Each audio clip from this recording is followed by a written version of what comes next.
मैं अपने पाकिस्तान का मैं आपको शीशा हाँ। दिखाती हूँ।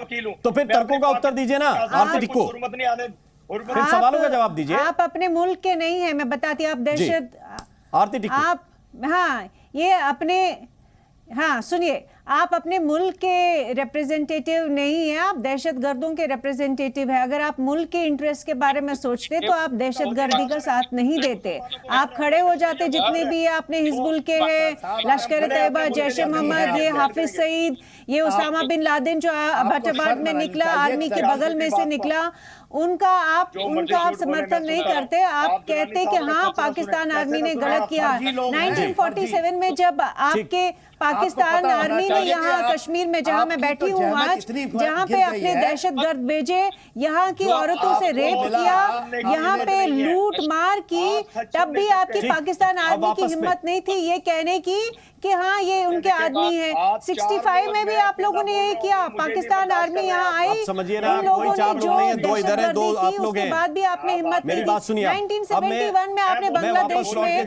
जो जेनोसाइड के नरसंहार किया बांग्लादेशी मुसलमानों का, आप में हिम्मत नहीं थी ये कहने की कि आपकी आर्मी ने किया। आप हमेशा डिनायल में रहे हैं, आप डिनायल में ही रहेंगे। आप पाकिस्तान का भला नहीं कर सकते हैं, आपकी क्षमता ही नहीं है भला करने की। अब मैं पॉइंट आगे बढ़ाना चाहता हूं। हसन दुर्रानी साहब, आर्मी के टट्टू हैं। जी आप पाकिस्तान फिर हुमायूं जी के पास मेरे को जाना है, दीपक बोरा को भी अपनी बात का रिप्लाई करना है क्योंकि उनकी बात को लेकर भी सवाल आए थे।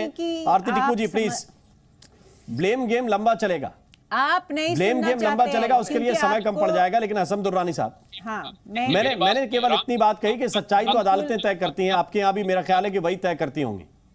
अगर आप मेरी बात को सुनना चाहते हैं तो भाई मेरे, जैसे मैंने तमाम पार्टिसिपेंट्स की हर किस्म की गुफ्तगू बाशमूल आपके सवाल सुने, तो मेरा ख्याल था आपके अंदर भी इतनी बर्दाश्त होनी चाहिए थी कि वो नहीं, लेकिन सच्चाई तो बोलेंगे ना आप।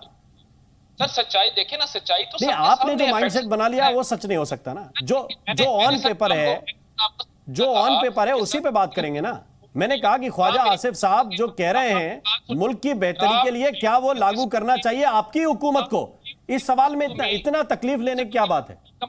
First of all let me complete my words जी। ओके, आपका जो पहला क्वेश्चन था उसके ऊपर बात ये हो रही थी, और मैंने आपको सिर्फ, आपने कहा पाकिस्तान के अंदर दहशतगर्दी है, रीजनल दहशतगर्दी है, मजहबी दहशतगर्दी है।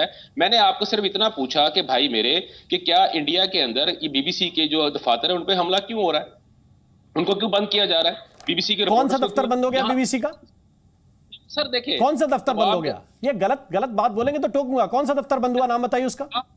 किस शहर का दफ्तर बंद हुआ? मैं आपका मीडिया देखता हूं और मैं अच्छी तरह फॉलो करता हूं। तो मुझे बताइए ना कि एक शहर में ये दफ्तर था, बीबीसी का बंद हो गया।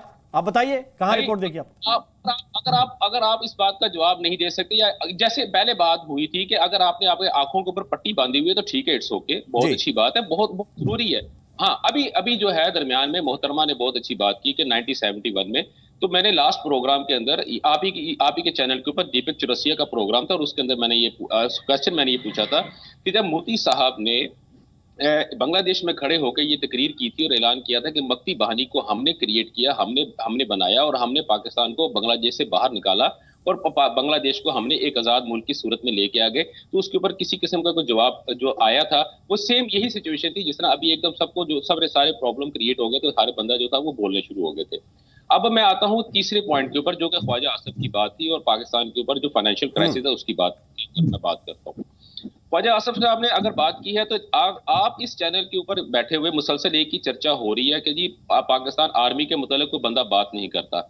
तो आपके इतला के लिए अर्ज है, और खासतौर पे के सिन्हा साहब के साथ, और ये जो हमारे मित्र इस वक्त बैठे हुए, मैं इनका वाकई बहुत शुक्रगुजार हूँ, मेरे बहुत सीनियर है, मैं इनके साथ पहले भी 2-3 प्रोग्राम्स में कर चुका हूँ इसी चैनल के ऊपर, और मुझे इनके साथ बात करने का वाकई मजा आता है, उनसे सीखने को भी मुझे बहुत कुछ मिलता है।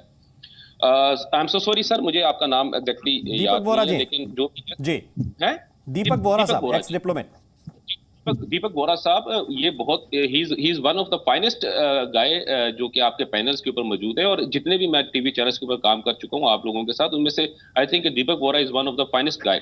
अच्छा, एनीवेज, वो एक अलग बात है कि मैं पाकिस्तान से हूँ, ये इंडिया से है, तो हमारी थोड़ी बहुत जो है वो रहती है, लेकिन अब अगर मैं बात करता हूं तो सर ख्वाजा आसिफ ने जो बात की तो गॉल्फ जो पाकिस्तान के गॉल्फ कोर्सेज हैं वो पाकिस्तान में किसी प्राइवेट पर्सन के नहीं है, वो आर्मी के हैं। अगर उन्होंने ये बात की तो उन्होंने डायरेक्टली उन्होंने आर्मी के ऊपर बात की है। मोहतरमा की बात को अगर मैं लेकर चलता हूँ, वो कहते हैं कि यहाँ पे कोई पॉलिटिशियन जो है वो आर्मी के ऊपर बोल नहीं सकता। तो मोहतरमा बात लाजमी नहीं होता कि आप एक भीगा हुआ जूता उठा के किसी के मुंह पे मारे। Under the ground under table भी इस तरह की बात की जा सकती है कि वो उसको जाके हिट करती है और काफी बुरी तरह हिट करती है। ठीक है जी। अब बात ये हो रही है कि फाइनेंशियल इश्यूज पर पाकिस्तान के जो फाइनेंशियल इश्यूज है, ठीक है, आप कह रहे हैं कि रातों रात जी, इतने आपकी फंड्स नहीं आ बातें नहीं सकते। समझ आ रही मुझे। जी जी, दीपक वोरा जी। आप